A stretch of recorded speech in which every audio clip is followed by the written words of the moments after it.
Bon, je vous laisse digérer tranquillement le fait que vos ancêtres n'étaient pas gaulois, mais il y a encore plus grave.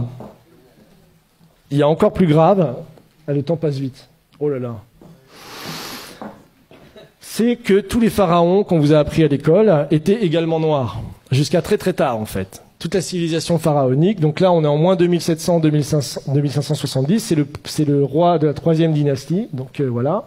On voit ici de profil, donc il y a des caractéristiques morphologiques, bon j'ai pas le temps de rentrer dans les détails, et vous remarquerez que son nez est complètement éclaté.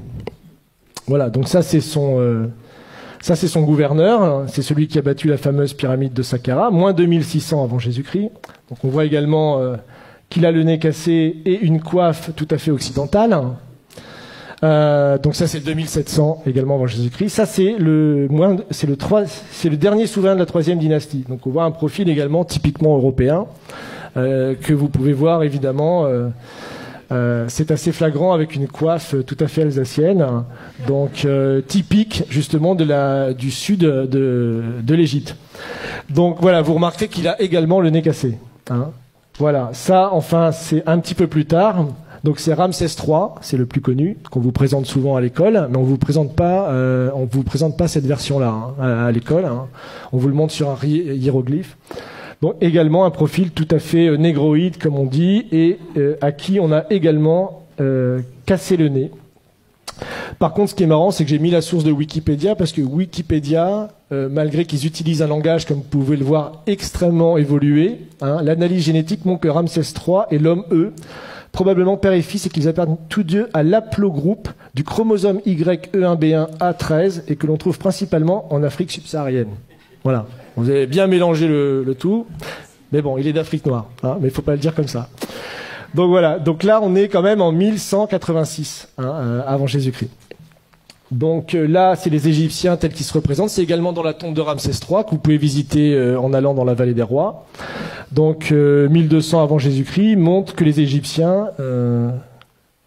voilà, ça c'est l'Égyptien, ça veut dire Égyptien, et qui se représente comme ça ici. Hop. Voilà, l'Égyptien vu par lui-même, donc voilà, ça c'est 1200 avant Jésus-Christ. Donc imaginez un petit peu. Donc voilà. Et certains scientifiques, déjà un peu plus tôt, et c'est les découvertes qu'a fait Cheikh Anta Diop, c'est-à-dire que lui il a même découvert que bien avant les découvertes qu'on a fait par la science, des explorateurs au moment des invasions de Napoléon ou des Anglais ou des Allemands qui étaient allés en Égypte, avaient découvert que les pharaons étaient noirs, mais que personne ne voulait en parler. Donc lui, c'est Lepsius, c'est le fondateur de l'égyptologie en Allemagne, et il dit, voilà, tout simplement, bon, c'est une citation de son livre, hein, que vous pouvez trouver sur Internet, là où on s'attendait à voir un Égyptien, bizarre, on trouve un nègre authentique, tout à fait original. Donc ça, bon, j'ai pas le temps, c'est une icône byzantine du XIe siècle qui montre le roi Salomon allant visiter le pharaon noir, qui est très caractéristique. Et dans le Cantique des Cantiques, pour ceux qui connaissent la Bible, vous connaissez ce passage, je suis noir et pourtant belle, fille de Jérusalem, comme les temples de Kédar, les pavillons de Salomon. Voilà, pour ceux qui... Voilà. Donc voilà, encore une fois, là, il y en a plein, en fait. Hein. Bon, non seulement l'homme avant d'être blanc était noir, non seulement les pharaons également étaient noirs, et on bâtit également, était le berceau des sciences et des arts. Et ça, c'est la vraie négation, je pense, la plus consciente qui a été faite jusqu'à présent et qui perdure dans nos écoles aujourd'hui, même jusqu'en Europe.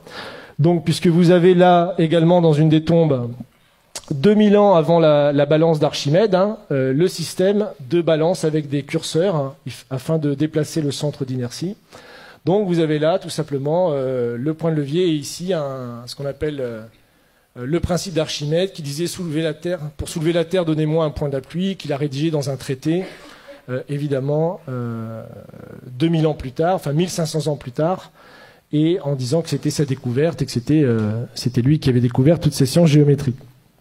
Donc, encore plus intéressant, le papyrus de Moscou, donc ça, il se trouve à Moscou, justement, aujourd'hui, il est au musée Pouchkine de Moscou. Et en fait, c'est les papyrus qui prouvent toutes les découvertes géométriques qui ont été faites par l'Égypte noire pharaonique, justement, entre moins 1500 et moins 3000 avant Jésus-Christ. Donc là, vous avez par exemple la pyramide tronquée, vous avez le calcul de la demi-sphère, vous avez Pythagore, vous avez le calcul des ellipses, Vous avez ça aussi, là c'est l'autre papyrus de Rhind. Donc vous avez ici donc, le théorème de Thalès. Donc, ça vous trouvez aussi dans des tombes, dans le papyrus. Donc ici, et Thalès lui-même a avoué qu'il avait fait sa découverte en Égypte. Hein. Qu'il avait lui-même fait sa découverte en Égypte. Mais il n'a pas dit que c'était les prêtres égyptiens qui lui avaient enseigné justement cette chose-là. Donc ils se sont tout accaparés. Donc là, ils ont même été jusqu'à calculer des coniques. On retrouve des études de coniques, bon ça c'est pour les matheux, qui sont soi-disant attribuées beaucoup plus tard, plus de 3000 ans plus tard. Le calcul de l'ellipse, de la demi-sphère, toutes ces choses-là ont été découvertes déjà avant moins 2000 par les Égyptiens à l'époque. Donc, encore plus fou, c'est que les pyramides ont été faites, elles, encore plus tôt. Donc c'est 2600 pour la pyramide, je crois que j'ai les dates ici. J'ai encore un peu de temps. Oui. Donc ça c'est la pyramide de Khéops qui a été faite en 2500 avant Jésus-Christ. Donc qui nécessite des niveaux de science extrêmement aboutis puisque la base de la pyramide est horizontale à 20 mm près. Vous imaginez déjà les calculs qu'il fallait faire. Et pour obtenir un carré parfait de la pyramide, c'est seulement 0,05% d'erreurs qui ont été faites. Aujourd'hui encore, moi j'ai lu des thèses qui datent de 1970 qui vous prouvent qu'il est impossible que les Égyptiens aient construit les pyramides. Il y a des thèses qui sont écrites là-dessus jusque dans les années 70. J'ai même une citation là, qui est sur un site de vulgarisation scientifique. Ils ont des dizaines de milliers d'abonnés. C'est vraiment une chaîne YouTube et tout ça qui est très bien. Et vous pouvez lire que, sachant que les mathématiques, la géométrie et autres sciences nécessaires à de tels résultats n'existaient pas dans l'Égypte ancienne, en tout cas pas sous une forme élaborée, Pythagore évidemment ne naîtra que 1000 ans plus tard, comment les Égyptiens sont-ils parvenus à un tel degré de perfection? Pas de révélation évidemment dans ce site, mais rassurez-vous, les égyptologues continuent de chercher. Donc ça c'est publié en 2015. Vous imaginez.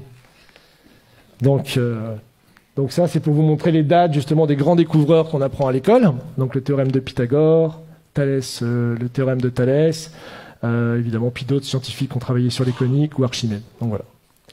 Enfin pour finir, ça c'est une image peinte du Sphinx à l'époque de Napoléon par quelqu'un qui s'appelle Vivant Denon et donc qui est assez caractéristique, comme vous pouvez le voir, de la race négroïde des Égyptiens.